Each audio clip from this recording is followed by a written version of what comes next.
Okay जी। हाँ जी, जिशान कैसे हैं? फिर आप ठीक ठाक हैं, खैरियत से हैं? अपने माइक अपना ओपन किया है।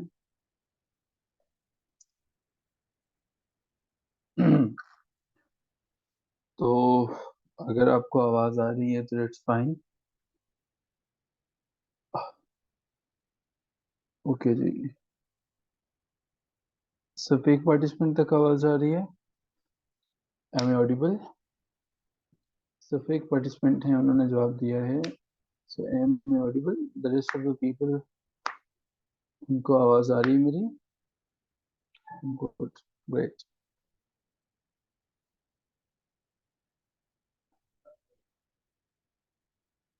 ओके। ओके जी। सो जी, without wasting any time, let's proceed further। हम लोग जो हैं कल डिस्कस कर रहे थे और आज हम जो है वो उसी डिस्कशन को आगे बढ़ाएंगे। कल मैंने आपसे इंट्रोडक्शन के मुख्तलिफ जो हैं वो स्टेप्स शेयर किए थे। ये समझाने की कोशिश की थी कि इंट्रोडक्शन जो है कैसे लिखेंगे।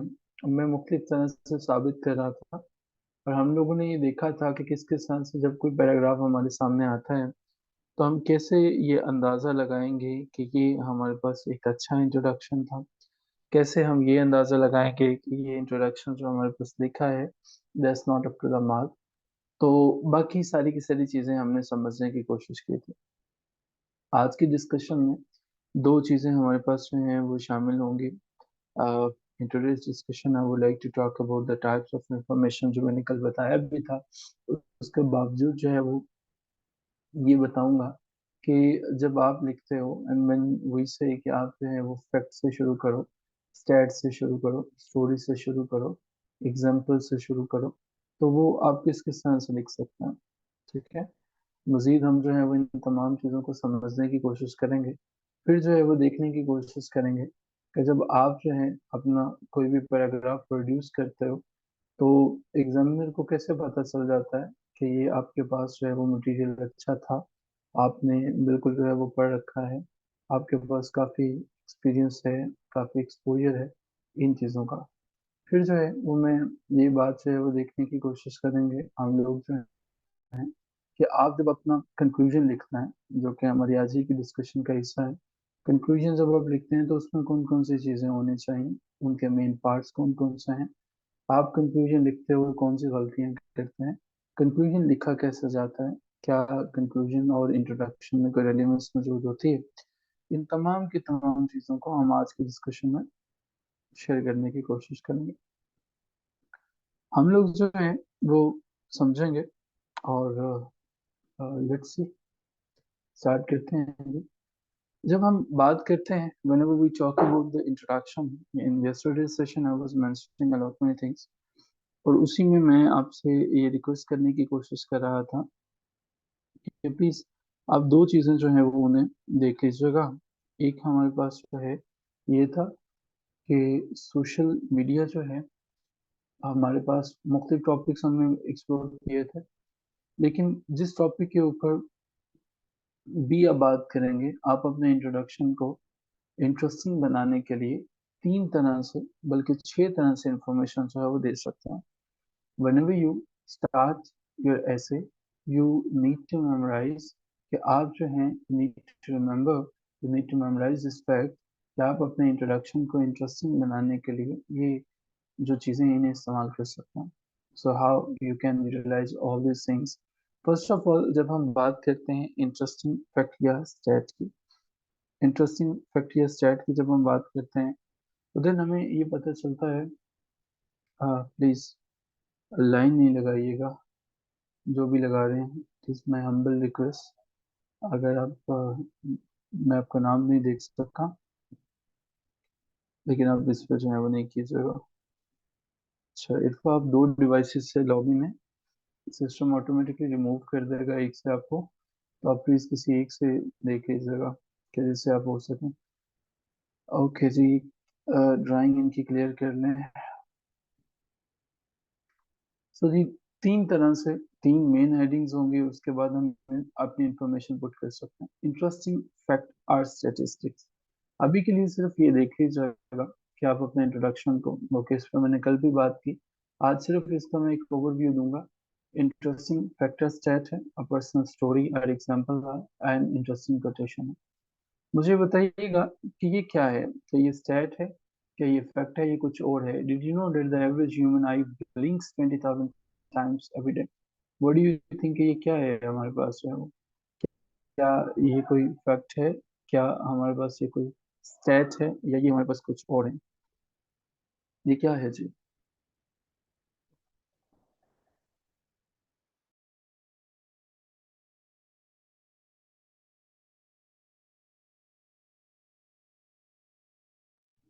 ये हमारे पास जो है एक फैक्ट है।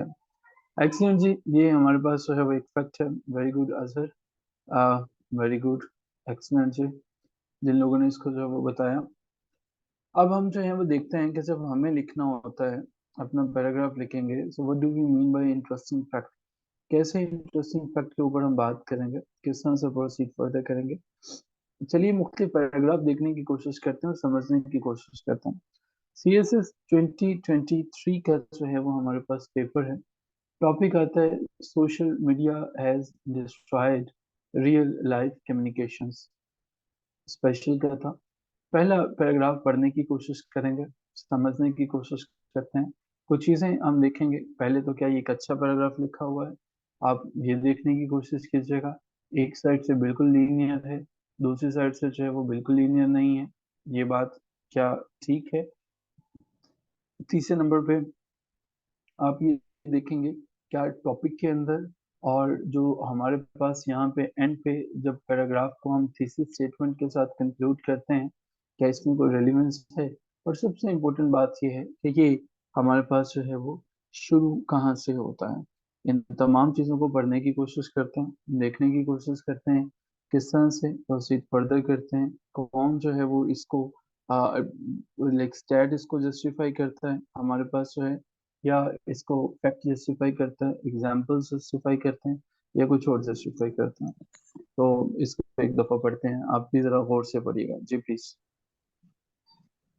In an era dominated by the virtual realm, it's an undeniable reality that social media has significantly altered the landscape of real life communication. The allure of these digital platforms designed to connect people has, in many ways, paradoxically led to a decrease in the quality and depth of face-to-face interactions, as individuals spend an average 2.5 hours per day engrossed in social media.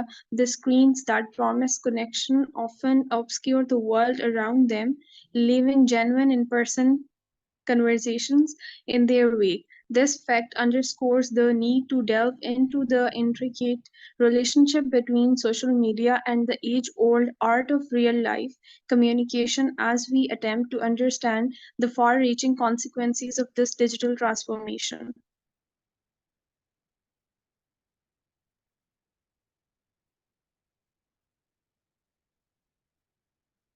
Okay जी, thank you so much for reading. मेरा पहला concern ये है कि मुझे बताइएगा कि यहाँ पे हमारे पास क्या इस्तेमाल हुआ है, कौन सी टेक्निक इस्तेमाल की है राइटर ने।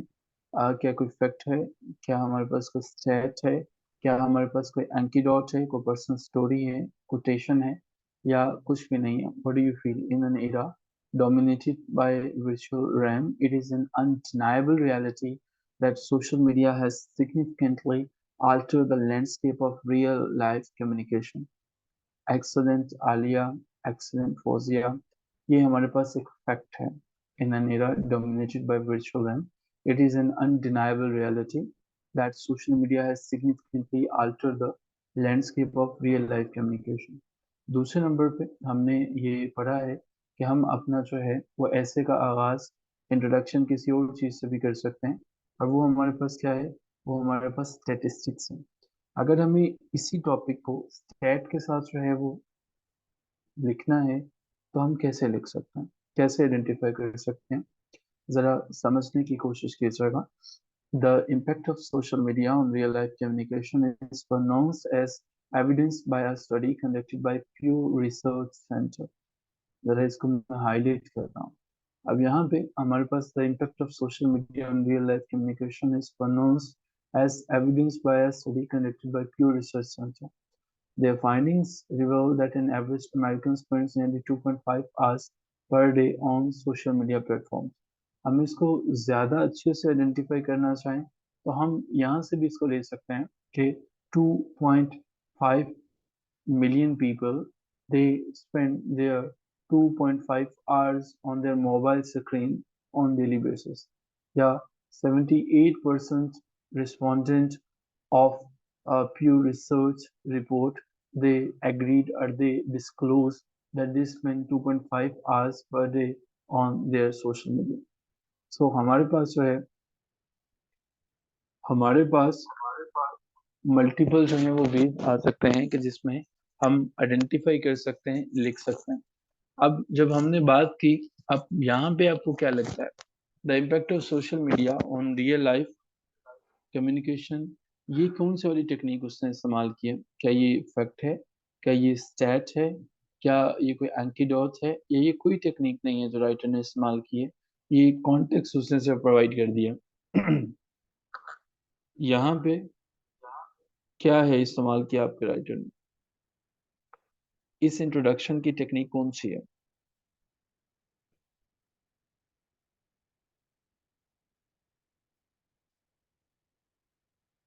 हमें जो है वो राइटर पहली लाइन से ही इंडिकेट कर रहा है कि वो यहाँ पे स्टैट की तरफ जाएगा. इससे आगे चलते हैं. मुझे ये बताइएगा, in an increasingly digital world a recent family gathering served as a poignant reminder of the profound changes in real life communication. ये इंट्रोडक्शन किससे शुरू होता है? ये वाला इंट्रोडक्शन कौन सा वाला इंट्रोडक्शन है?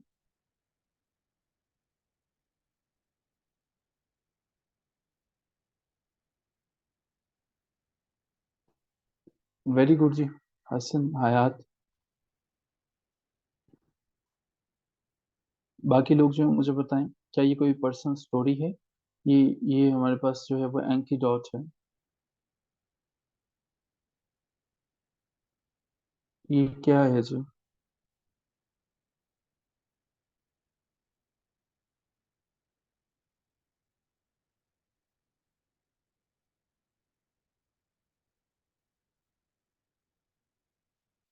ये हमारे पास एक पर्सनल स्टोरी है. ठीक है. In an increasingly digital world a recent family gather served as a poignant reminder of the profound changes in the real life communication. Amid the heartfelt embraces and joyful chatter, a disconcerting reality emerged. Loved ones whom I had not seen in months were physically present yet emotionally adrift. ठीक है. Last पे जो है वो हमारे पास देखिएगा, ये देखिएगा जरा, ये मुझे बताइएगा कि ये हमारे पास राइटर ने कौन सी टेक्निक इस्तेमाल की. The transformative power of social media on real life communication became strikingly evident during a recent trip to a bustling coffee shop.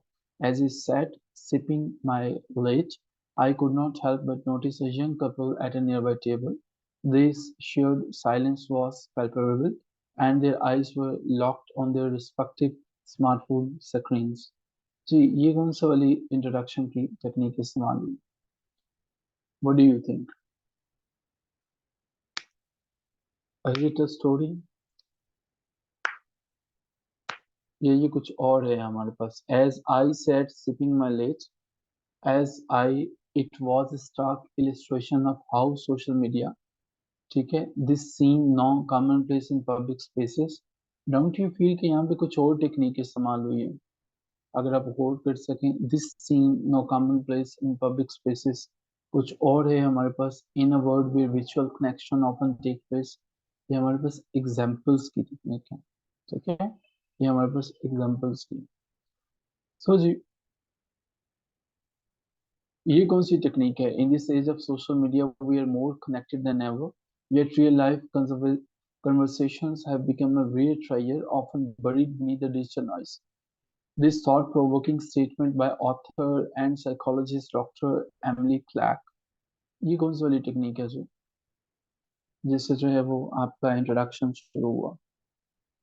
ये हमारे पास कोटेशन है, ये हमारे पास कोट है. हम अपने इंट्रोडक्शन को इस तरह से शुरू कर सकते हैं। We can start with interesting fact, statistics के साथ, पर्सनल स्टोरीज के साथ, एग्जांपल्स के साथ, या इंटरेस्टिंग कोट के साथ हम इसको जो है वो शुरू कर सकते हैं। अब अगर हमें यहाँ तक चीज़ें क्लियर हैं, तो अब हम क्या करते हैं।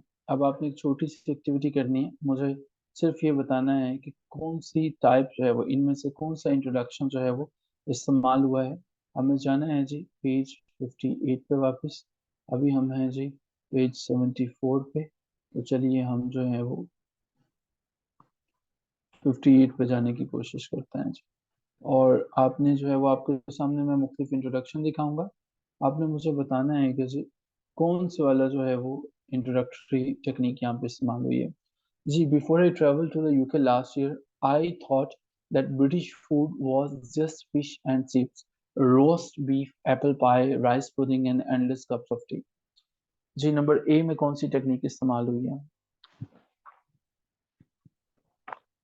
नंबर ए में कौन सी टेक्निक इस्तेमाल हुई है? Is it story sermon, before I travel to the UK? इसको जरा देखने की कोशिश कीजिएगा। डू यू रियली थिंक ये एक स्टोरी है?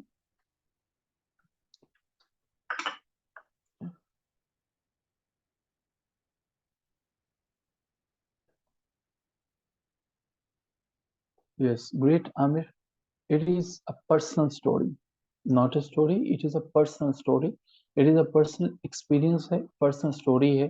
और उसने यहाँ पे जो है वो एक personal story को इस्तेमाल किया। Before I travel to the UK last year. Great हो गया। नंबर बी पे मुझे बताइएगा। Everybody knows the koalas, that sweet Australian animal that resembles a teddy bear. यहाँ पे क्या है? Everybody knows koalas. कौन सी टेक्निक इस्तेमाल की गई है इस इंट्रोडक्शन में? जरा गौर से जो है वो बताइएगा, देख के।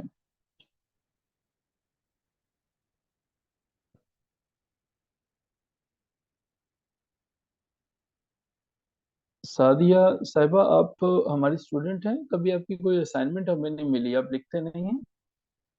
कोई असाइनमेंट आपकी कभी ग्रुप में नहीं आई?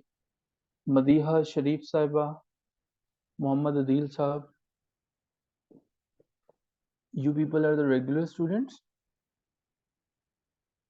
बिकॉज मैंने कभी भी कोई आपकी असाइनमेंट नहीं देखी है।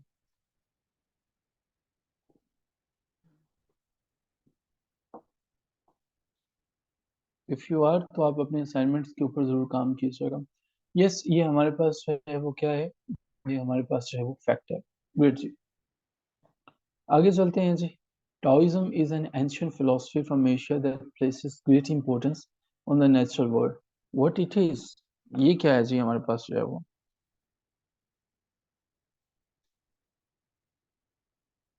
सी में क्या है? जी, सी में क्या है? सी डॉट लिख के आंसर कीजिएगा ताकि पता चल सके। सी में क्या है? एक्सीलेंट जी, फौजिया ने लिखा, जिशान ने लिखा। Excellent, brilliant people they are there. अच्छा, मैं जो लोग नहीं लिख रहे हैं, I would like to reiterate here, I would like to steer those people. In case you're not writing anything, believe me, it's not going to help you out. You will have to type. In case you're not typing, you are not taking interest in the activities, believe me, आपके पास ये चीज़ें जो हैं फ़ायदा नहीं दे सकेंगी। So make it sure. Great जी। अब हमने इन तमाम चीज़ों को समझने की कोशिश की। चलिए आगे चलते हैं। अब मैं जो बातें आपसे करने जा रहा हूँ वो बहुत बहुत बहुत बहुत इम्पोर्टेंट है। किस तरह से इम्पोर्टेंट है और क्या है, क्या इससे पहले गैर इम्पोर्टेंट बातें रही हैं? नहीं जी, हमारे पास जो बातें हैं, अब की दफ़ा हम जो बात करने जा रहे हैं वो है आपके कंक्लूजन को लेके। ऐसा क्या है कंक्लूजन? देखिए, जब हम कंक्लूजन की बात करते हैं, कंक्लूजन जब इसलिए इम्पोर्टेंट है कि जब भी हमारे पास पेपर आता है तो हम तीन चीज़ें देखते हैं। आउटलाइन देखते हैं, इंट्रोडक्शन देखते हैं, और कंक्लूजन देखते हैं। आउटलाइन ही हमें बताती है कि what is the point that you have taken in your thesis statement, then your introduction और इसका कंक्लूजन के साथ जो है वो एक लिंक होना चाहिए। Right now, what I'm doing, I'm giving you four golden points, and believe me, these points are going to serve you throughout your life. और इससे आपका जो है अगले साल इन्हीं दिनों में जब आप भी इंशाल्लाह अपने ऑफिस में एज अ ब्यूरोक्रेट बैठे होंगे, तो ये चीज़ें आपको काफ़ी हेल्प आउट करेंगी। जैसे आपके इसी ग्रुप में जिशान साहब हैं, जिशान ताहिर साहब जो बैठे होंगे और बाकी लोग भी अपने अपने ऑफिस में होंगे, तो जिशान साहब आपको फिर ये बातें याद आएंगी जब आप कोई ड्राफ्ट लिखेंगे, जब आपको जो है वो इंडिया के अंदर को लेटर्स भेजने पड़ेंगे, अगर आप जो है वो फॉरेन सर्विसेज में रहे या असिस्टेंट कमिश्नर जब आप हो जाएंगे, तो obviously you will have to draft a lot many things. पहला पॉइंट जो है वो क्या है, the conclusion is the final paragraph of an essay. देखें, जब फाइनल पैराग्राफ की हम बात करते हैं ना, तो फाइनल पैराग्राफ का मतलब फाइनल ही होना चाहिए। एक अच्छा जो हमारे पास कंक्लूजन है, उसके अंदर जो पहला पॉइंट है वो है summarises the main points of the essay. लेकिन अब कहानी में ये बात समझ में नहीं आती कि सर मेन पॉइंट्स क्या होते हैं। हमने ये पॉइंट तो पढ़ लिया है कि it summarises the main points of the essay, but ये मेन पॉइंट्स होते क्या क्या हैं? Thank you so much sir. Late नहीं हो गया आज आप? अच्छा जी, जस्ट अ मोमेंट।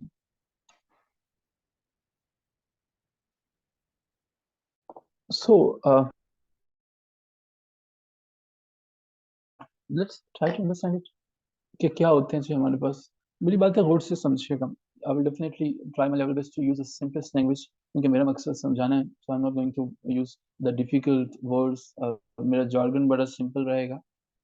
समझने की कोशिश कीजिएगा। मेरी बातें समझ आ गई तो बहुत बहुत बहुत इंपॉर्टेंट होगा। ये इतना ही इम्पोर्टेंट है जितना कि इंट्रोडक्शन इम्पोर्टेंट है। आपके ऐसे में तीन चीज़ें सबसे पहले देखी जाती हैं, आउटलाइन है, फिर आपका इंट्रोडक्शन है, फिर आपका कंक्लूजन है। ठीक है। सो जी, कंक्लूजन जो है, कंक्लूजन एक एसेंशियल कंपोनेंट है किसी भी वेल स्ट्रक्चर्ड एकेडमिक या कंपटीशन के एग्जाम्स के ऐसे का। समराइजेस की पॉइंट्स, ये पहला पॉइंट है। इस लेवल पे आपका ऐसे जो है वो बेसिकली आर्ग्यूमेंट्स का मजमूआ होता है। सादा लफ्जों में बात करूं तो एक पॉइंट होता है जो आप अपने थीसिस स्टेटमेंट में लेते हैं। अगर आपने एक पॉइंट आपसे ये पूछा गया, जैसा से हम जो है वो ऊपर ऐसे के अंदर बात कर रहे थे, ये हमारा टॉपिक है, social media has destroyed real life communication. तो आप दो ही स्टैंस ले सकते हो कि या तो आप मानोगे कि किया है, या आप मानोगे कि नहीं किया। दोनों में से कोई एक स्टैंस लोगे। आपको क्या लगता है कि what your writer is saying, कि आप जो हैं वो इसके अंदर social media has destroyed real life communications, writer क्या समझता है कि किया है, लाइक यस, और नहीं किया और नो? क्या लगता है राइटर किस किस तरफ उसका झुकाव ज्यादा है? ठीक है। Social media has destroyed real life communication. अच्छा, एक बड़ी इंटरेस्टिंग बात है। अगर मुझे बताएं कि क्या वो एस्पिरेंट पास होगा या फेल होगा, अगर किसी ने साबित कर दिया कि सोशल मीडिया ने डिस्ट्रॉय नहीं किया रियल लाइफ कम्युनिकेशन को, उसने आर्ग्यूमेंट्स के साथ ये बात कर रहा है और इसको साबित कर रहा है एंड पे कि जनाब सोशल मीडिया ने डिस्ट्रॉय नहीं किया, तो क्या वो पास एग्जामिनर उसे करेगा या फेल करेगा? जिसने इस बात को साबित करने की कोशिश की है, जो एग्जामिनर ने पॉइंट मांगा है, उसके बिल्कुल ऑपोजिट होगा, लेकिन क्या करेगा एग्जामिनर, उसे पास करेगा या फेल कर देगा? एग्जामिनर उसे पास करेगा या फेल करेगा? पास या फेल लिखना। जिन लोगों को लगता है कि एग्जामिनर उसे फेल कर देगा, उन्हें गलत लगता है। एग्जामिनर उसे 100% पास करेगा। अगर उसने ये बात साबित कर दी, इसके लिए उसके पास आर्ग्यूमेंट स्ट्रॉन्ग थे, उसने डिफरेंट रिसर्चेस का जो है वो रेफरेंस दिया, उसने ये साबित किया कि सोशल मीडिया ने कोविड के दिनों में कैसे हेल्प आउट किया, सोशल मीडिया ने जो है यूनिवर्सिटीज को कैसे कनेक्ट किया, सोशल मीडिया ने रोल क्या क्या प्ले किया। तो रियल लाइफ कम्युनिकेशन को डिस्ट्रॉय नहीं किया, इसको इम्प्रूव किया है। अगर वो काउंटर आर्ग्यूमेंट ले लेता है तो भी वो पास हो जाएगा, लेकिन डिपेंड करता है कि उसने इस बात को साबित कैसे किया है। That's the important point. अब जब हमने इन तमाम चीजों को समझने की कोशिश की, तो अब हमारे पास जो है ये आ जाता है जी की पॉइंट्स। की पॉइंट्स से मुराद ये है कि पूरे के पूरे ऐसे में आपने 25 से 30 के करीब जो है वो पैराग्राफ लिखे। ठीक है। पेपर आया CSS PMS का, 25 से 30 है। तहसीलदार है, 10 से 15 पैराग्राफ हैं, उनको लिखा। IB है, 15 से 20 है, उनको लिखा। जो भी आपके पास पेपर आया उसमें आपने उनको लिखा।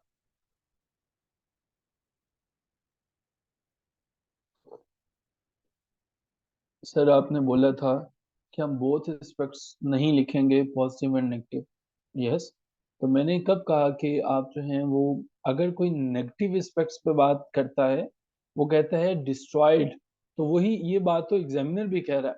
हम कह रहे हैं कि एक ऐसा स्टूडेंट है सरवन साहब, आलिया साहिबा, जो ये कहता है कि जनाब इसने डिस्ट्रॉय नहीं किया, आप गलत कह रहे हैं। ठीक है, तो अगर वो इस बात को साबित कर देता है तो वो भी पास हो जाएगा। ठीक है, आपने जो भी बात करनी है उसको साबित करना है। ठीक है, अगर आप फॉर एग्जांपल ये नहीं कहिएगा कि पाकिस्तान के अंदर जो है वो गुर्बत बहुत ज्यादा है, बल्कि आप अगर ये कहते हैं ना, पाकिस्तान के अंदर 37.5% पॉवर्टी रेशो है, ये ज्यादा मौसर है। और अगर आप इसको भी ज्यादा मौसर करते हैं, आप ये कह देते हैं कि प्यू रिसर्च रिपोर्ट के मुताबिक पाकिस्तान के अंदर गुर्बत जो है वो 37.5 है, इसका मतलब आपका एग्जामिनर अब इसको जो है वो डिनाई नहीं कर सकता इस रिपोर्ट को। आपके पास एक वेल जो है वो स्ट्रक्चर्ड रिपोर्ट मौजूद है। ठीक है, तो हमने जो भी साइड लेनी है हमने उससे साबित करना है। सो पहले जी आप उसको समराइज करेंगे। जो जो आपने ऐसे के मेन बॉडी में पॉइंट्स लिखे हैं उनको आपने समराइज कर देना है। और इससे मतलब ये है कि आपके रीडर को जो है वो क्विकली आइडिया हो जाए कि आपने ये वाले पॉइंट्स अपने ऐसे के अंदर बात किए। दैट इज द रीजन कि आपका एग्जामिनर कंक्लूजन को इंट्रोडक्शन के फौरन बाद पढ़ता है। क्यों? क्योंकि उसको ये लाइन, आखिर वाली जो लाइन है, ये बता रही है this helps the reader or examiner quickly understand the core message of the essay. उसे पता चल जाता है कि आपने बात क्या की है। ये सादा लफ्जों में बात करूं तो उसे पता चल जाता है कि क्या ये ऐसे इस काबिल है कि इससे पढ़ा जाए या ना पढ़ा जाए। दूसरे नंबर पे आपका कंक्लूजन जो है वो री करेगा थीसिस स्टेटमेंट को। जो थीसिस स्टेटमेंट आपने अपने इंट्रोडक्शन में बताई थी, उसी थीसिस स्टेटमेंट को आप अपने कंक्लूजन में मेंशन करेंगे। ठीक है, मेंशन करेंगे डिफरेंट वर्ड्स के साथ जो है री इन्फोर्स करना। कि आप बताएंगे कि मैंने थीसिस स्टेटमेंट, फॉर एग्जांपल आपने ये कहा कि yes social media has destroyed the real life communication, तो अब आप इस पॉइंट को साबित करेंगे, री इन्फोर्स करेंगे कि हाँ जी जो बात मैंने ऊपर कही है मैं उसके साथ जो है वो खड़ा हूँ। उसके बाद जो है अच्छे से क्लोजर प्रोवाइड करेंगे। ये सारी की सारी चीजें जो हैं, ये सारे के सारे पॉइंट्स जो हैं, they are very very very important. Summarise करना, restate the thesis statement, make a final comment and may emphasise an action that you would like the reader to take. अब हमें ये तो पता चल गया कि हमने उन पॉइंट्स को जो है वो बताना है, लेकिन क्या होता है कि अगर हम एक ऐसा ऐसे लिख देते हैं जिसके अंदर जो है वो हमारा कंक्लूजन इररेलेवेंट है।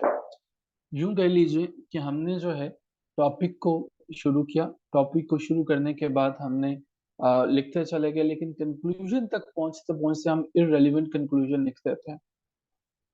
आपको क्या लगता है कि एग्जामिनर एक ऐसा कंक्लूजन जो कि इररेलेवेंट है उसको क्या पास करेगा या फेल कर देगा, कि बाकी सारा अच्छा लिखा है उसने कंक्लूजन आके इररेलेवेंट लिख दिया?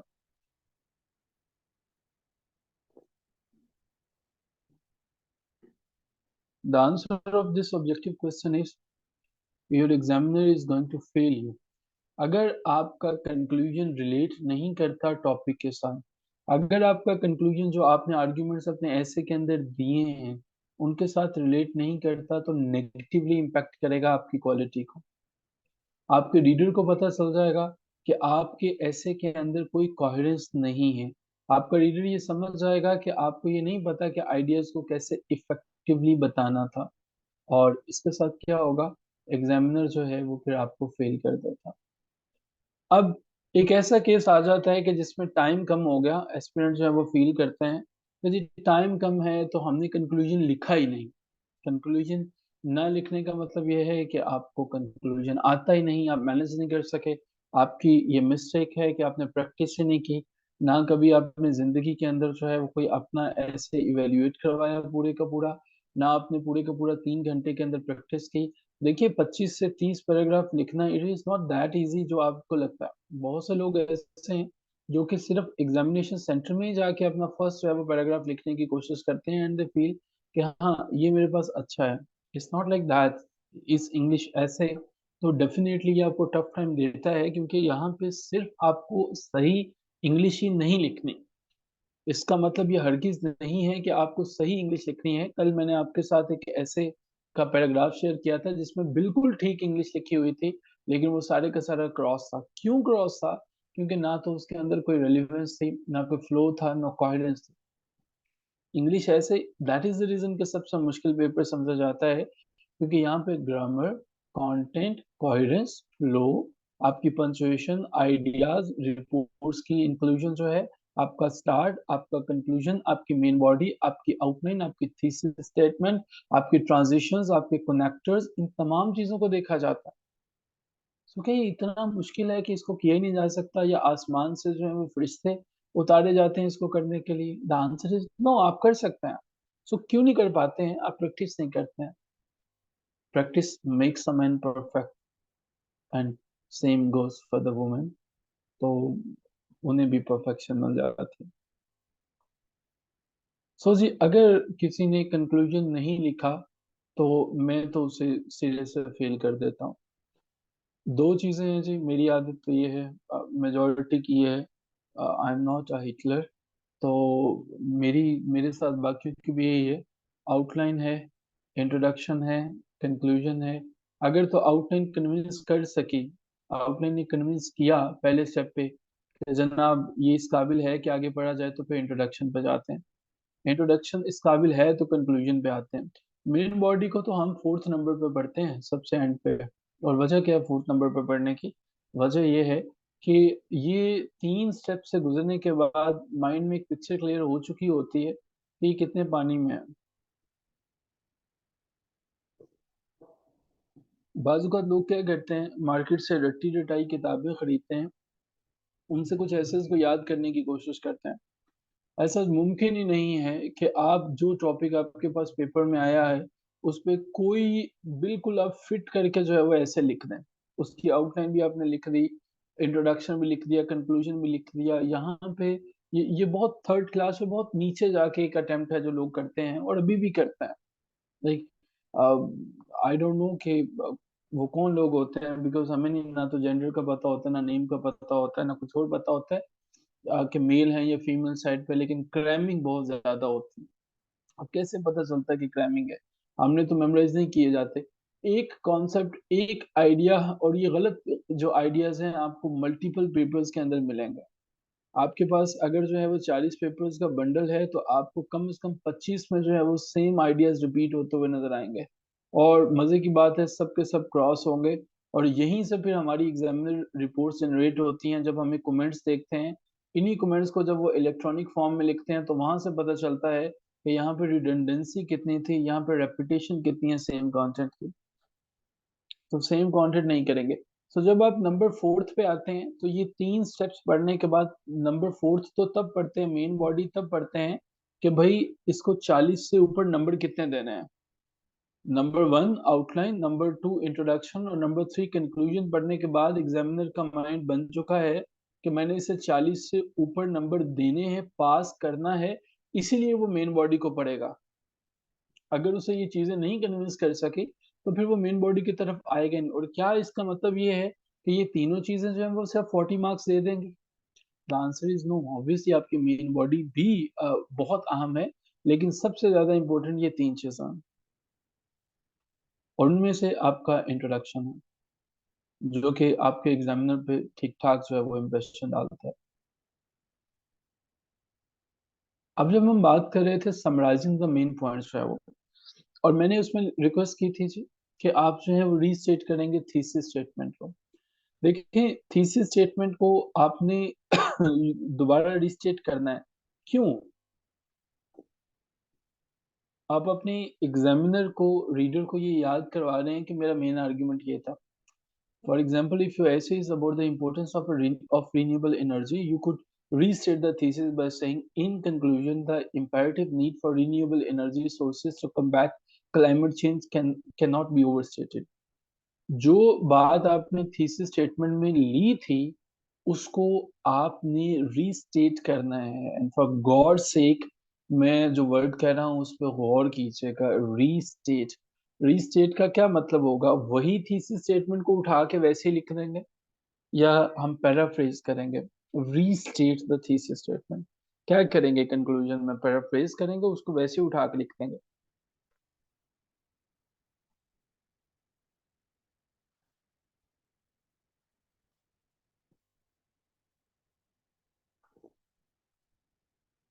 एक्सेलेंट। हम लोग जो है वो इसे पैराफ्रेज करेंगे। नंबर टू पे जी, नंबर टू में क्या करेंगे जी? नंबर टू पे समराइज करेंगे। मैंने बता दिया है कि जो पॉइंट आपने थ्रू आउट द ऐसे लिए हैं उनको आपने समराइज करना है। For example, if you discuss the environmental benefits of solar and wind energy, you could say throughout this essay, अब ये लाइन देखिएगा, throughout this essay we explore the environmental benefits of solar and wind energy, including their reduced carbon emissions and limited ecological footprints।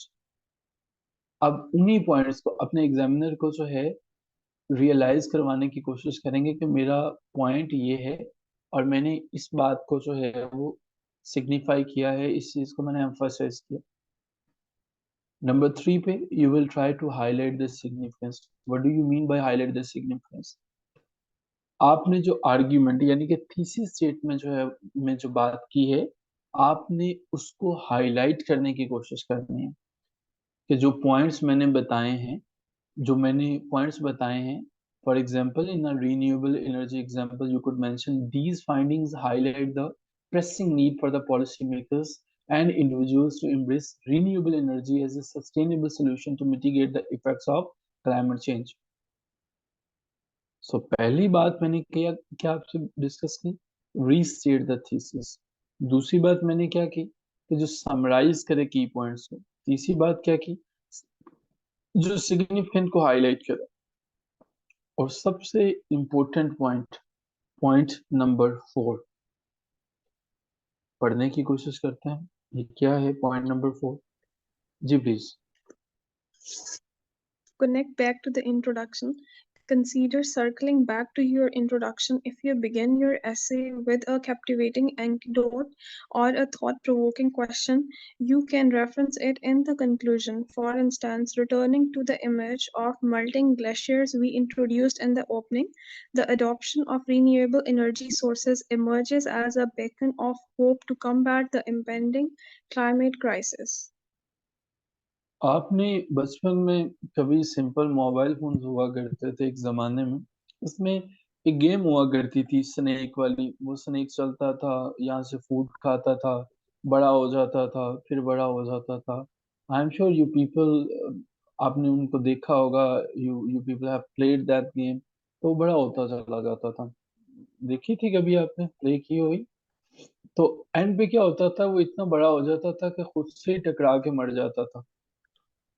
Remember? आप में से कभी देखा, किसी ने इत्तेफाक हुआ उसको, स्नेक गेम को देखने का? आपने देखा होगा। वो इतना बड़ा हो जाता था कि वो खुद से ही टकरा के जो है वो इन पे खत्म हो जाता है। Why this example is relevant and why I'm mentioning it? The very reason is that अगर आपका essay it is not connecting back to your introduction, अगर वो जो सांप जो घर से निकला था बड़ा होके जो है वो, फर्ज करें, इमेजिन करें, वो मरता ही नहीं है, वो बस बड़ा होता चला जाएगा, तो इट इज समथिंग जो कि इलॉजिकल है। आपका ऐसे जब खत्म होता है तो वो इंट्रोडक्शन की तरफ रिफर बैक ही नहीं करता है। तो ये बिल्कुल भी कोई कोहेरेंट ऐसे नहीं है हमारे पास। एक ऐसा ऐसे है जो कि एक शायद कोई नई दुनिया की तरफ जो है वो लेके जा रहा है।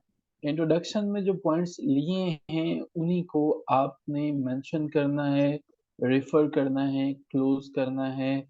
और ये बात जो है वो इतनी ही अहम है कि जितनी आप जो है वो कोई रिलीजियस बाइबल की सेइंग को लेते हैं। ठीक है? इतनी ही अहम है कि जितनी हमारे ऊपर रिलीजियसली चीजें फर्ज हैं, अगर इनमें से एक भी पॉइंट हम नहीं करते हैं तो इसका हमारे ऐसे के ऊपर बहुत बड़ा नुकसान होगा। यही वजह है कि आपने जब भी देखे हैं ऐसे में से 41 42 भी देखे हैं, अब मेजॉरिटी के आपने कभी भी 81 या 91 नहीं देखे। The very reason is that कि इन पॉइंट्स को जब इग्नोर करते हैं तो ये पॉसिबल नहीं है कि इतने मार्क्स हासिल हों। और जब आपने अपने ऐसे का इख्तिताम करना है, खातिमा करना है, कंक्लूड करना है, you need to conclude it with a thoughtful insight. सो आप अपने रीडर के लिए कोई मैसेज छोड़ रहे हो, ठीक है? ये मैसेज नहीं छोड़ रहे कि मुझे पास कर देना, मैसेज ये छोड़ रहे हो कि in the face of climate challenge the transition to renewable energy is not just a matter of environmental responsibility but a catalyst for a sustainable future that we all have a role in shape. आपने अब इस point को मैं मजीद explain करूंगा कि कैसे जो है वो थॉटफुल इंसाइट आपने छोड़नी है। ये हमारे पास जो है वो कंक्लूजन का पहला पॉइंट है। जब मैंने बात की थी कि थीसिस स्टेटमेंट को रीस्टेट करना है, ये हर एक पॉइंट को डिटेल से जो है वो डिस्कस किया है। देखिए थीसिस स्टेटमेंट को मैंने आपसे पूछा अभी भी कि आप रीफ्रेज करेंगे। थीसिस स्टेटमेंट को आपने रिफ्रेज करना है। क्यों रिफ्रेज करना है? रिफ्रेज का मतलब ये है कि आप रिडंडेंसी से बच सकें। फॉर एग्जांपल, अगर आपकी थीसिस स्टेटमेंट जो है वो impact of technology on education है, तो आप ये कह सकते हैं to encapsulate technology has substantially reshaped the landscape of education. उन्हीं पॉइंट्स को आप जो है वो रिफ्रेज करेंगे।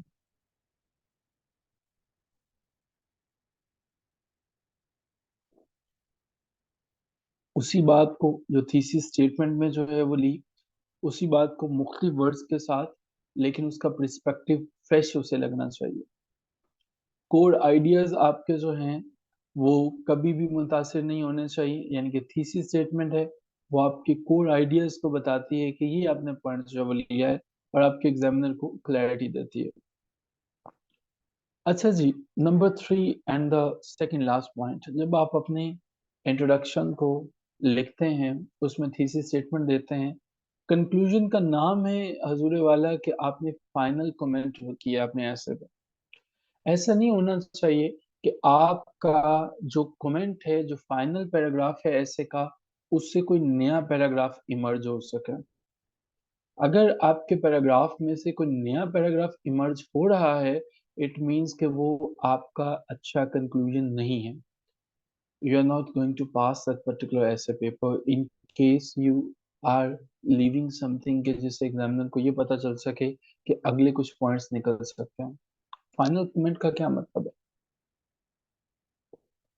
आपने सबसे पहले यहाँ पे पहली लाइन में आपने थीसिस स्टेटमेंट को रीस्टेट कर देना है। जो कंक्लूजन की पहली लाइन है उसमें क्या किया, थीस पहले तो आप चाहें तो समराइज भी कर सकते हैं, जो पहला स्टेप मैंने बताया, समराइज कर दें जो मेन पॉइंट्स हैं, समराइज भी कर सकते हैं, थीसिस स्टेटमेंट को रीफ्रेज भी कर सकते हैं।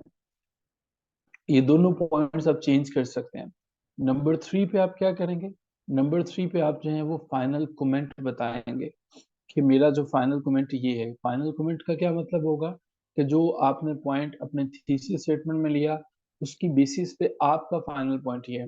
नंबर 4 पे आप अपने रीडर के लिए क्या एक्शन छोड़ के जा रहे हैं। मिसाल के तौर पर आप फलस्तीन या इसराइल के ऊपर लिख रहे हैं, तो आप अपने रीडर के लिए ये एक्शन छोड़ के जा रहे हैं कि दुनिया को अभी होश के नाखून ले लेने चाहिए अगर फलस्तीन जो है और इसराइल जो है, दोनों ममालिक में जो मजीद तबाही है उससे दुनिया को बचाना है। Final comment on the main idea, final का मतलब है जी फाइनल है। इसमें आपने ये डिस्कस किया कि जो मैंने पॉइंट्स डिस्कस किए उनमें आपने उसको कंक्लूड किया। रीट्रेशन ऑफ इम्पोर्टेंट पॉइंट या इम्पोर्टेंस, इसमें आपने ऐसे अल्फाज इस्तेमाल किए जिससे उसे पता चल सका कि भाई आपका ऐसे जो है वो जो कुछ आपने बताया है वो बड़ा इम्पोर्टेंट था और आपने उसे डिस्कस कर दिया। ऐसी ट्रांजिशन इस्तेमाल करेंगे। In conclusion, the choice we make regarding our diet are not just about personal health, they are fundamental to a vibrant and balance life.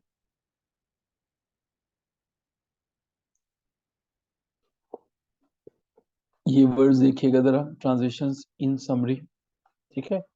Thoughtful impression, एक ऐसा इंप्रेशन छोड़ने की कोशिश करेंगे जिससे आपके रीडर को पता चल सके कि आपने जो पॉइंट्स रेज किए थे उन्हें खत्म कर दिया। लास्टिंग मैसेज छोड़ेंगे। आखिरी बात यह है कि आपने एम्फसाइज करना है कि जो आपका रीडर है वो कोई ना कोई एक्शन इससे ले। एक्शन लेने से मतलब ये नहीं है कि वो आपका ऐसे पढ़ने के बाद फलस्तीन चला जाए जहाद करने के लिए। अब जब मैं कहता हूँ एम्फसाइजिंग एन एक्शन, इससे क्या मुराद है? इससे मतलब ये है कि आपने अपने रीडर को बताया कि जी मैंने आर्ग्यूमेंट्स दिए हैं, मैंने आपके सामने जो इंसाइटफुल प्रेजेंटेशन दी है। जैसे एक वकील है, उसने अपनी मक्कल का केस लड़ा है। अब वो जज साहब से चाहता है कि आप कोई एक्शन लें, यानी कि अब आप कोई फैसला दें। और आप अपने रीडर से एक्शन चाहते हैं कि भाई मैंने अपना केस को आपके सामने प्रेजेंट किया है, तो अब आप जो है वो इस पे फैसला दें। लेकिन वो कैसे आप देंगे? इफ योर ऐसे इज अबाउट क्लाइमेट चेंज, अब द टॉपिक देखिएगा क्लाइमेट चेंज पे, तो आप अपने रीडर को कैसे जो है उसे जो है वो प्रोवोक कर रहे हो कि कोई ना कोई स्टेप लें। As we conclude, it is incumbent upon us all to reduce our carbon footprint. आप उससे कह रहे हैं कि कार्बन फुटप्रिंट्स को कम करें and take collective steps to mitigate the effects of the climate change. इसके अलावा ऐसे words, I urge every reader to pick up a book, embrace the knowledge it offers and share the joy of reading with others. I am sure कि आप समझ रहे हैं, कोई solution offer कर सकते हैं। In conclusion, let us actively support local food banks, volunteer our time and donate to the organization working to elevate food insecurity। और ऐसे अल्फाज, as we wrap up, remember that every voice matters and civic engagement starts with each of us taking an active role in our communities। सो ये हमारे पास जो है वो action है जिसे हम एम्फसाइज कर सकते हैं। और ये हमारे पास 4 पॉइंट्स हैं। सो क्या ये चारों के चारों पॉइंट्स आपको समझ में आ चुके हैं? Summarizes the main points of the essay, restate the thesis using different words, make a final comment about the essay's main ideas, may emphasizes may emphasize an action that you would like the readers to take। Is it clear? एक चीज जो आपके लिए catastrophic हो सकती है, please keep it in your mind. Do not introduce new ideas in conclusion. If you're going to include new ideas in your conclusion, believe me, you are digging a grave for you. You are hitting below the belt. So do not do this. Never ever try to introduce any new idea in conclusion। चलिए, अब आप जो हैं वो बता हम कुछ मजीद जो हैं वो पैराग्राफ्स देखते हैं। आप मुझे बताएंगे कि क्या इसमें कोई जो हमने कंक्लूजन के 4 स्टेप्स बताए हैं, अभी डिस्कस किए हैं, कि समराइज करता है वो मेन पॉइंट्स को, थीसिस स्टेटमेंट को बताता हो, कंक्लूजन के बारे में जो है वो फाइनल कमेंट देता हो ऐसे के बारे में, और एक्शन जो है वो रीडर को कहता हो कि कोई ना कोई ले। अब मुझे ये बताइएगा कि क्या कोई टेक्निक इस्तेमाल की है? हम क्या करते हैं, हम जो है वो कुछ पैराग्राफ जो है वो देखने की कोशिश करते हैं। हाँ, लास्ट वाला बता दें। अच्छा, आइए, लास्ट वाला ये था कि ऐसे अल्फाज का इस्तेमाल करना है कि जिससे आप अपने रीडर को कह रहे हो कि अब हमें कुछ करना है। फॉर एग्जाम्पल, आपने जो है वो इम्पोर्टेंस ऑफ नॉलेज की बात कर रहे हैं, तो अब आपकी एंडिंग ये होनी चाहिए, इन summary I urge every reader to pick up a book, embrace the knowledge it offers and share the joy of reading with others। so motivate करना कि भाई आप भी ये काम जो है वो करें। Did I answer your question? चलिए जी, मैं मजीद जो है वो आपसे अब देखने की कोशिश करते हैं कि आप लोगों को जो है वो क्या समझ में आया। अब हम जो है वो देखने की कोशिश करते हैं जो ये पेज हमारे पास कौन सा है। हमने जाना था 57 पे। अब मुझे बताइएगा 57 के अंदर ये जो है वो आपके पास कंक्लूजन है। ये कंक्लूजन है। पहले तो आप अपने इंट्रोडक्शन को पढ़ लीजिएगा, फिर आपने मुझे बताना है इंट्रोडक्शन में इसकी थीसिस स्टेटमेंट जो है, ज़रा मुझे बताइएगा कि कहाँ पे है इस इंट्रोडक्शन वाले पैराग्राफ में। थीसिस स्टेटमेंट आइडेंटिफाई कीजिएगा काम का। Please identify the thesis statement.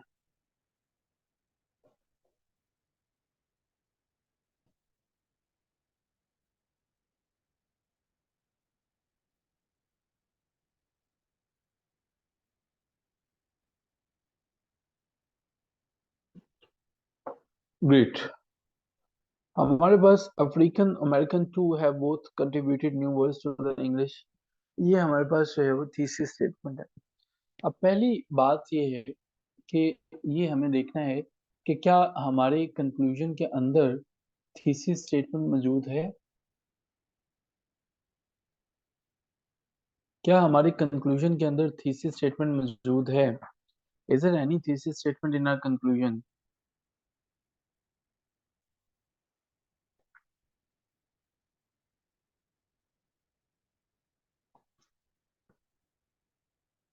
Yes, great. अगर मौजूद है तो कौन सी वाली लाइन है? कौन सी वाली लाइन है? कौन सी लाइन है? थीसिस स्टेटमेंट थी क्या? जिन्हें नहीं पता चला दोबारा देख लें, ये थीसिस स्टेटमेंट थी। अब इस लाइन को जरा गौर से देखिएगा। अफ्रीकन अमेरिकन ने भी, दोनों जुबानों ने मिलके अंग्रेजी जुबान को बहुत से नए अल्फाज दिए और उन्होंने कुछ मौजूदा अल्फाज के मतलब भी चेंज कर दिए। I have translated the very thesis statement for your convenience. Please listen it again.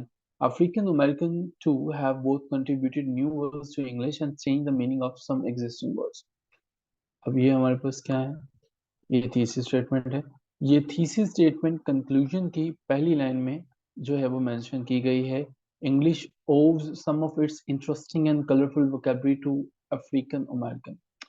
हमें ये भी पता चल गया कि हमने जो है वो कहाँ पर मेंशन करनी है। पहला जो है वो पॉइंट हमारे पास आ गया।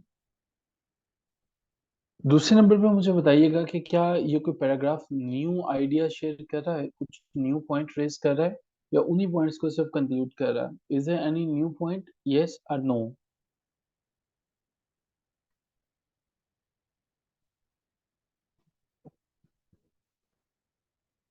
Is there any new point?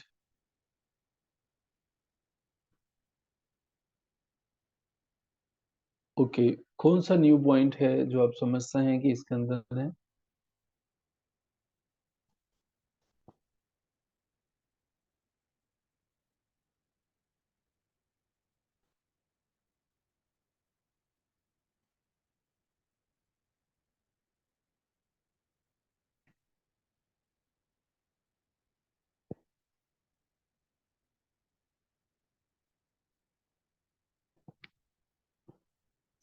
Okay ji, new इन्होंने लिखा ethnic groups and immigrants bring new words. Existing ethnic groups in the United States as well as new immigrants will surely continue to bring new words to English and give fresh meanings to the existing words। आप इस paragraph को जो है वो देखिएगा, ये अभी उसने कंक्लूडिंग पॉइंट्स लिखे हैं। ठीक है, वो ये बता रहा है कि ये पॉइंट्स जो हैं वो ये लोग लैंग्वेज को, नए वर्ड्स को लेके आते रहेंगे। एक अच्छा कंक्लूजन जो है वो उसके अंदर न्यू पॉइंट्स नहीं है। और अगर मान लीजिए कि आपको लगता है कि इसके अंदर न्यू पॉइंट्स हैं, तो ये एक अच्छा कंक्लूजन नहीं है। ठीक है, अगर आपको लगता है, अब अव्वल तो इसमें है ही नहीं, लेकिन अगर आपको लगता है कि इसमें सर न्यू पॉइंट्स मौजूद हैं, तो ये एक अच्छा कंक्लूजन नहीं है। ठीक है, एक अच्छा कंक्लूजन नहीं है, आप इसमें यूज नहीं करेंगे। अच्छा जी, इसके अलावा हम जो है वो देखना चाहेंगे कि कौन सा और क्वेश्चन है जो कि वो चाहता है कि जिसको हम जो है वो एड्रेस करें। और हमारे पास जो है वो ये होगा जनाब। ओके जी, दो ही क्वेश्चन है कि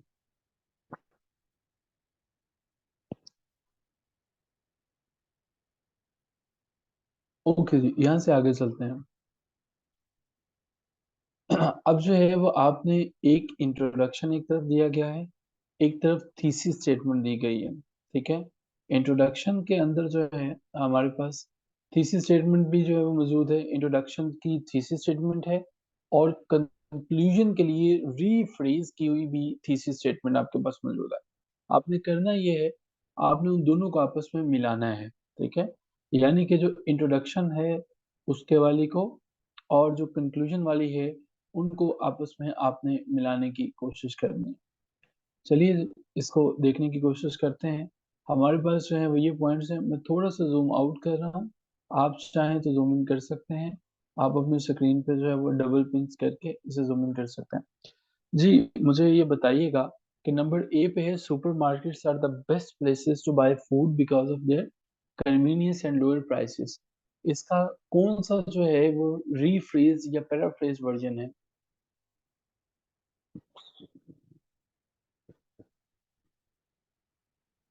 हमें पता चलता है कि पॉइंट नंबर ए का रीफ्रेज जो वर्जन है वो थ्री है। अच्छा जी, travelling abroad is a valuable learning experience.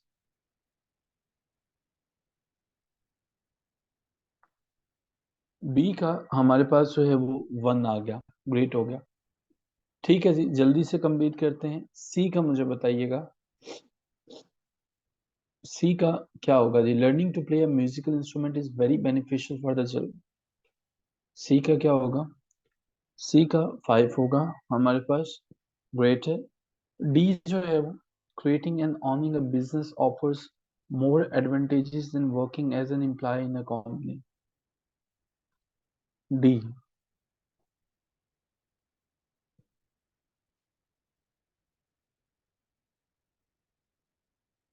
D का टू है, वेरी गुड सारा। ई का, more houses should be adopted to use solar energy because it is clean and renewable। Number E. E का क्या होगा जी?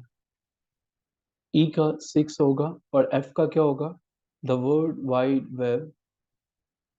F की जो है वो रिफ्रेश वर्जन क्या होगी? एफ का नंबर फोर होगा। ग्रेट हो गया। अच्छा जी, ये अब मैं इस चीज को ज्यूम कर सकता हूँ कि आपके पास जो है, आपको इंट्रोडक्शन का, आपको कंक्लूजन का, कहाँ कहाँ पे कौन कौन सी चीज पुट करनी है, आपको इसका एक फेयरली जो है वो आइडिया हो चुका है। आपको पता चल चुका है कि कैसे कैसे आप जो है वो ऐड करेंगे। Is it so? Is it clear आपको?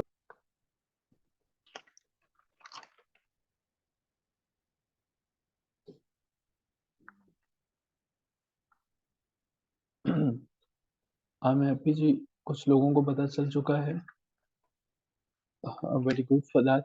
अच्छा जी, जो एक्सपेक्टेड टॉपिक्स हैं हमारे पास, मैं आपको कुछ टॉपिक्स देना चाहूँगा जो आई एम श्योर कि आप लोग इनके ऊपर काम भी करेंगे। इनके ऊपर डाटा जो है वो आप ऑलरेडी निकाल भी रहे होंगे और इनके ऊपर मजीद काम कीजिएगा। टॉपिक नंबर वन जो है वो हमारे पास क्या है?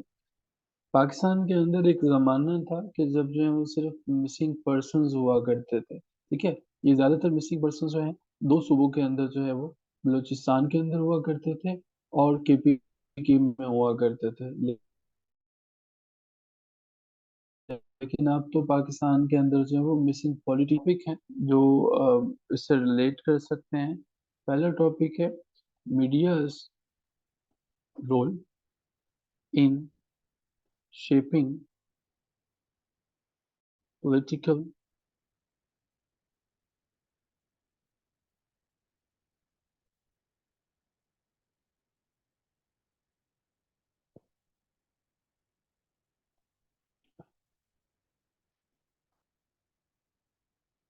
इन पाकिस्तान। और दूसरे नंबर पे हमारे पास क्या हो सकता है?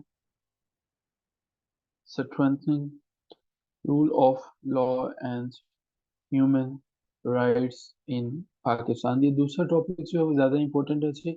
Strengthening rule of law and human rights in Pakistan, इसको आप अटेम्प्ट करेंगे, ठीक है। इसके ऊपर आप अपना काम करेंगे। इस टॉपिक के ऊपर आप अपनी इंट्रोडक्शन लिखेंगे। इस टॉपिक के ऊपर आप कोशिश करेंगे कि अपना कंक्लूजन लिखेंगे। By Monday when you will be back, please try कि आपने जो है वो strengthening rule of law and human rights पे अपना एक इंट्रोडक्शन का और एक जो है वो अपने कंक्लूजन का पैराग्राफ लिखा हो। इसके साथ साथ मैंने आपको जो है वो बताया था कि I will keep providing you, keep facilitating you people with the quotations. तो आज के लिए भी मैं आपके साथ दो कोर्स जो है वो शेयर करूंगा, जिनसे आप चाहें तो इसके इंट्रोडक्शन को भी शुरू कर सकते हैं, इससे इंट्रोडक्शन को भी लिख सकते हैं। आई एम श्योर कि ये काफ़ी अमेजिंग हो जाएगा।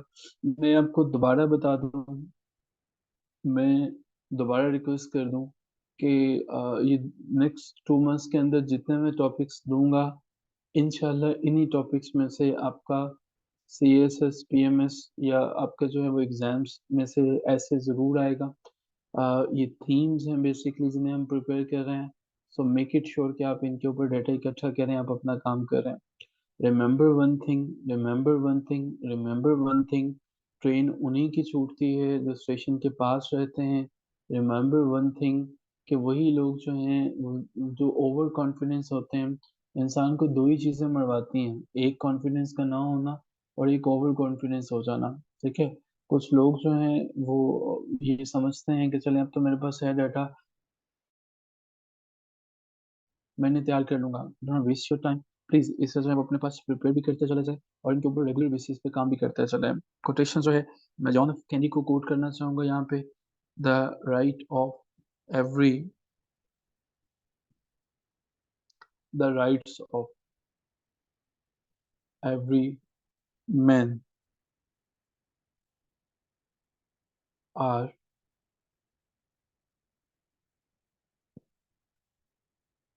diminished when the rights of one man are threatened।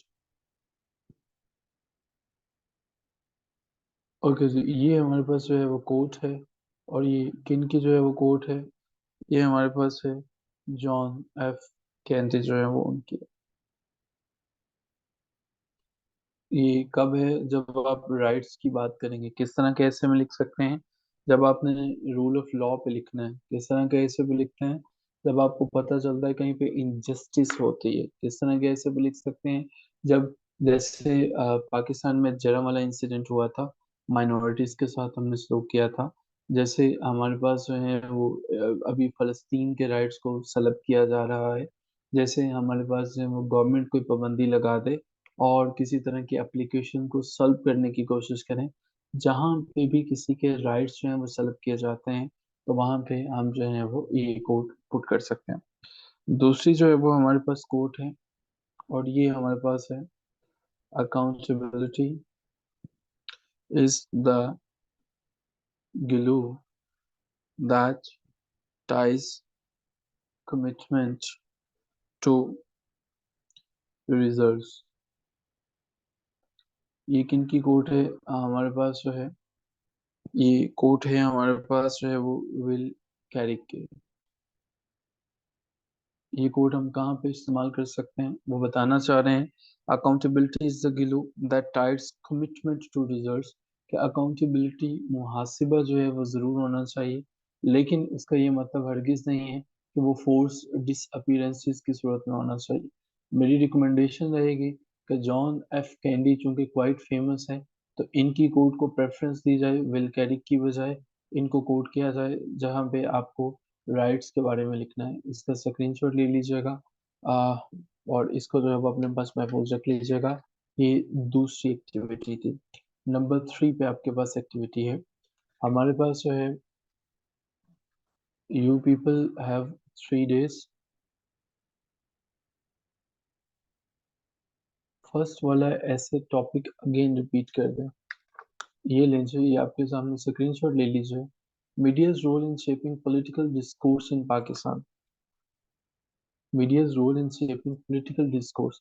आपने देखा है कि मीडिया पाकिस्तान के अंदर पॉलिटिकल चीजों को बदल देता है ना। पॉलिटिकल पोलराइजेशन भी मीडिया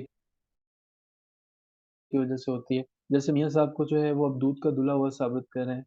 मियाँ आएगा, दोबारा पाकिस्तान बचाएगा। जो बंदा 3 दफा नहीं बचा सका, वो चौथी दफा क्या पाकिस्तान बचाएगा? ये सब का सब करते धरते कुछ और है। ये बेचारे तो कुछ पपिट हैं, कठपुतलियां हैं। ठीक है। 2018 में इमरान खान आया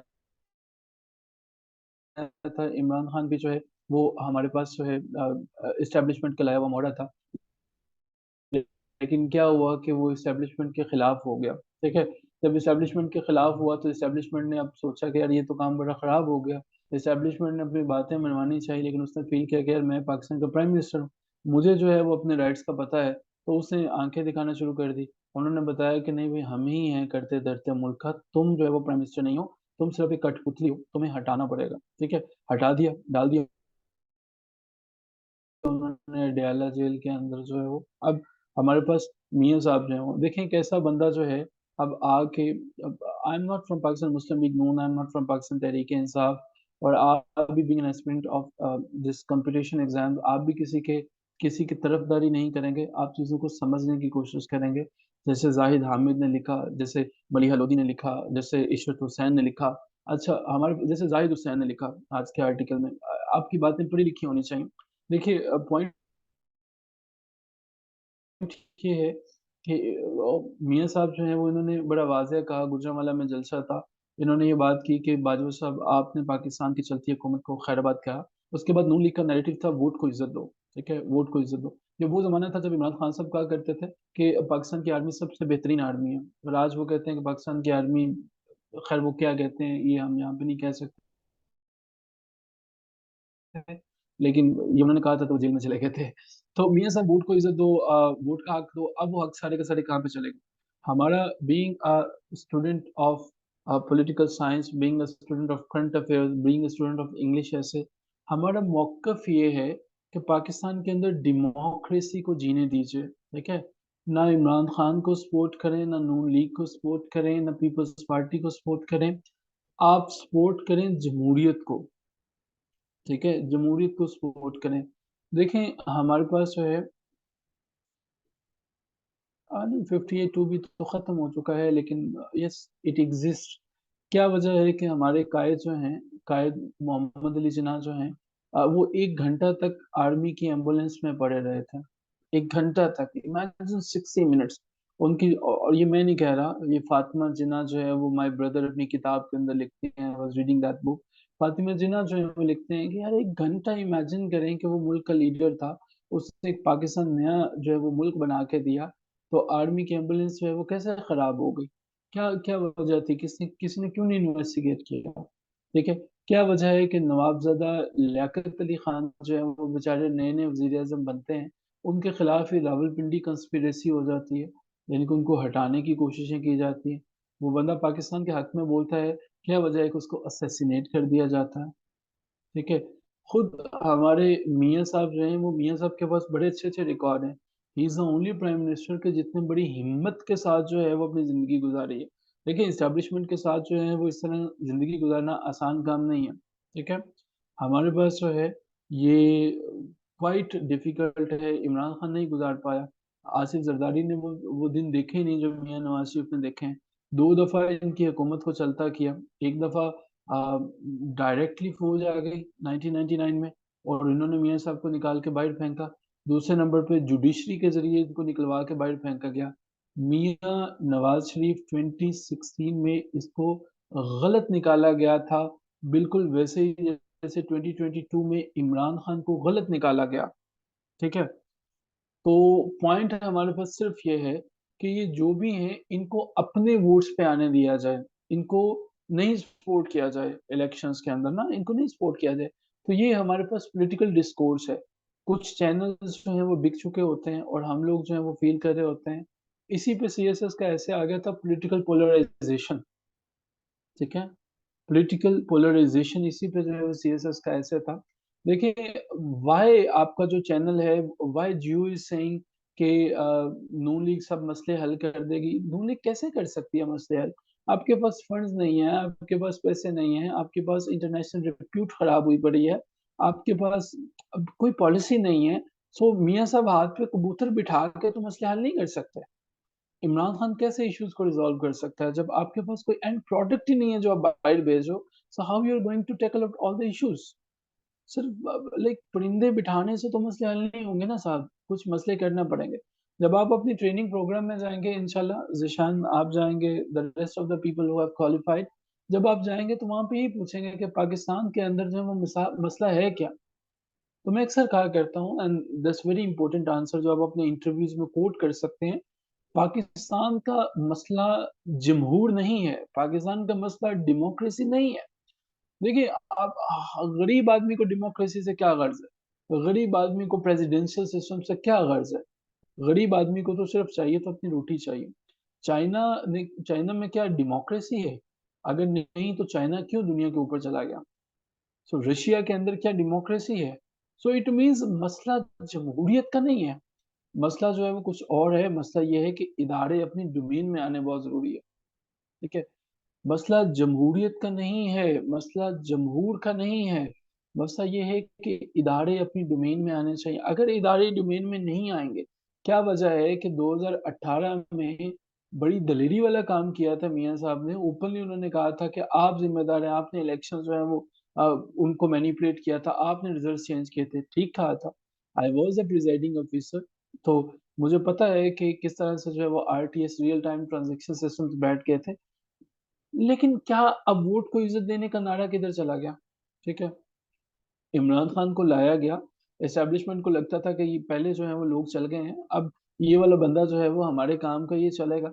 बट अगर वो बंदे ने देखा कि यार मेरे तो मुल्क का नुकसान हो रहा है, और वो बंदा जो है वो रिटेलिएट करता है कि नहीं, तो आपने उसको उठा के अडियाला में डाल दिया। यही कुछ मियां साहब के साथ किया था, यही जो है वो आप जरदारी के साथ कर रहे हैं। सो मसला पॉलिटिशियंस का है यहाँ पे। और पॉलिटिशियंस जो है ये कठपुतलियां हैं, कंट्रोल कोई और कर रहा है। और जब तक वो इदारा कंट्रोल करता रहेगा, I would like to quote here Anatol Lieven, Pakistan a hard country, किताब जरूर पढ़िएगा। Pakistan a hard country, Anatol Lieven की लिखी हुई किताब है। वो कहते हैं अजूरे वाला, जब आप जो है वो कैंट्स के अंदर दाखिल होते हैं ना, तो आपका नक्शा बदल जाता है। ना यहाँ पे वायोलेशंस होती हैं, ना यहाँ पे लोग कूड़ा क्रिकेट फेंकते हैं, यहाँ पे लोग मैनेज्ड हैं, यहाँ पे लोग रास्ते को फॉलो करते हैं। तो आप पाकिस्तान के अंदर एक नए पाकिस्तान में चले जाते हैं। आप दाखिल होते हैं तो चेक एंड बैलेंस है, आप आईडी कार्ड्स के बगैर नहीं जा सकते, आप हेलमेट के बगैर नहीं जा सकते। So how it is possible? State with in state जो है वो बनी हुई है। तो इसको खत्म करना पड़ेगा अगर हमें तरक्की याफ्ता ममालिक की फहरिस्त में दाखिल होना है। तो पाकिस्तान का मसला, पाकिस्तान कभी भी टेररिज्म से खत्म नहीं होगा, ये मेरी बातें नोट कर लीजिएगा। और टेररिस्ट के अंदर इतनी जुर्रत ताकत है ही नहीं कि वो पाकिस्तान खत्म कर सके। And Pakistan is a nuclear power. Terrorism जो है, देखें, ये मुमकिन नहीं है कि 25 करोड़ की आबादी को जो है कोई 2,000, 3,000 या 10,000 या 20,000 के करीब टेररिस्ट आकर खत्म कर दें। टेररिस्ट आते हैं सिर्फ लोगों के दिलों में खौफ पैदा करने के लिए। वो खौफ पैदा करते हैं और चले जाते हैं। और अगर वो खौफ पैदा करने में कामयाब हो जाते हैं, तो इसका मतलब है यही टेररिस्ट का जो है वो एंड गोल होता है। सवात हमारा चला गया था 2009 में, सारे का सारा जो है वो तालिबान के पास था। पाकिस्तान के खुशकिस्मती कह लीजिए या बदकिस्मती कह लीजिए, पाकिस्तान की खुशकिस्मती ये है कि अब 1971 के बाद वाली पाकिस्तान आर्मी जो है वो हाईली ऑर्गेनाइज्ड पाकिस्तान आर्मी है। अब इसका क्या फायदा हुआ? हाईली ऑर्गेनाइज का मतलब ये है कि ये वो आर्मी है जो हाईली डिसिप्लिन्ड है। ये वो आर्मी है जो पाकिस्तान का, इस इदारे का एक डिसीजन हर बंदा मानेगा। जनरल बाजवा का डिसीजन है वही आसिम मुनीर का डिसीजन है, वही शब्बीर का डिसीजन है, वही जो है वो जनरल नदीम का डिसीजन है, वही फैज का डिसीजन है। इनमें कुछ थोड़ी बहुत ऊंच नीच हो सकती है, लेकिन अल्टीमेटली ये इदारे का डिसीजन, इदारे का ही डिसीजन रहता है।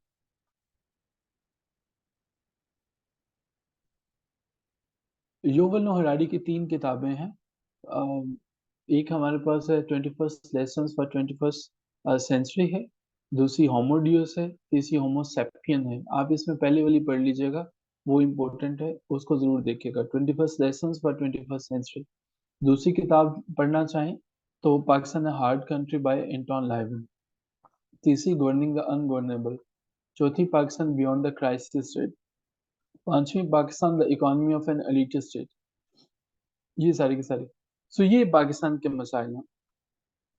वो आपसे क्रिकेट, अच्छा, इन किताबों को पढ़ने के बाद ना you will be able to answer all this question जो मैं आपसे बात कर रहा था। आखिरी बात, एक उसके बाद जो है वो मैं आपसे इजाजत चाहूंगा। शमशाद अहमद की किताब है, और वो Pakistan and the world affairs है। मंडे तक कोशिश कीजिएगा। जिन्होंने पहले 2 चैप्टर ऑलरेडी कंप्लीट किए हैं, वेरी गुड। कि उसके जो है वो 3 चैप्टर, इनके थर्ड वाला चैप्टर जो है वो आप इस फ्राइडे, सैटरडे और संडे 3 दिनों में कंप्लीट करेंगे। ये आपके ऐसे के आर्ग्यूमेंट्स को डेवलप करने में हेल्प करें, Pakistan and the world affairs. ठीक है। That's all from my side, and the house is open for the question. Remember one thing, जज्बातियात में आके कभी कोई बात नहीं कीजिएगा। आपने सीएसएस ऐसे में, आपने इंटरव्यूज में, आप जो भी बात करें उसके पीछे आपके पास एक ग्राउंड होनी चाहिए। आप जो भी बात करें उसके पीछे आपके पास बुक्स का रेफरेंस होना चाहिए, रिसर्च आर्टिकल्स की बात होनी चाहिए। ये बात कह देना, ये हमारे आप कम पढ़े लिखे दोस्तों का कमेंट हो सकता है कि मियाँ आएगा तो सब ठीक हो जाएगा, इमरान खान आएगा तो सब ठीक हो जाएगा। How it is possible on earth? उनके पास कौन सा भाई कोई एब्राकैडब्रा है जो वो पढ़ेंगे ठीक हो जाएंगे? It is beyond the understanding of a common person कि वो ठीक कर सकेंगे। कैसे कर सकेंगे? What is the route map? तो आपने जब भी बात करनी है जस्टिफिकेशंस पे बात करें, आप इकोनॉमी को देख के बात करें, ठीक है। और तीन लोग मैं बताऊंगा, इनको पढ़ते रहा करें। जाहिद हुसैन को जो है वो पढ़ते रहा करें, मलीहा लोधी को पढ़ते रहा करें, और खुरम को पढ़ते रहा करें। और हो सके तो एफ एस इजाजुद्दीन के आर्टिकल्स को भी पढ़ते रहा करें, ठीक है। लेकिन ये तीन नाम तो बड़े इंपॉर्टेंट है, जाहिद हुसैन, मलीहा लोधी और खुरम जो है वो इकोनॉमी पे आपको बताते रहेंगे। मलीहा लोधी जो है वो पाकिस्तान के जो इश्यूज हैं इंटरनेशनल यूनाइटेड नेशंस के साथ जो हैं, हमारी किस तरह से बदलते हालात हैं उनके ऊपर बात करेंगे। जाहिद हुसैन दो टॉपिक्स पे हिट करते हैं, पाकिस्तान, और पाकिस्तान जो है इसके साथ साथ इंटरनेशनल इमर्जिंग टॉपिक्स हैं। जाहिद हुसैन की किताबें भी हैं, इवन मलीहा लोधी की जो जिसकी मलीहा लोधी एडिटर है, पाकिस्तान बियॉन्ड द क्राइसिस जो है वो, उसमें भी हम लोग जो है वो जाहिद हुसैन का चैप्टर देखते हैं, बड़ा इंटरेस्टिंग। हुसैन को जरूर देखिएगा। ये चीजें आपके ऐसे के अंदर जो है वो काफी हेल्प आउट करेंगे। Lenny, that is something from my side for today. Hope to see all of you inshallah on Monday. Till then, keep enjoying and have a wonderful evening. Khuda Hafiz. Long hectic session of this.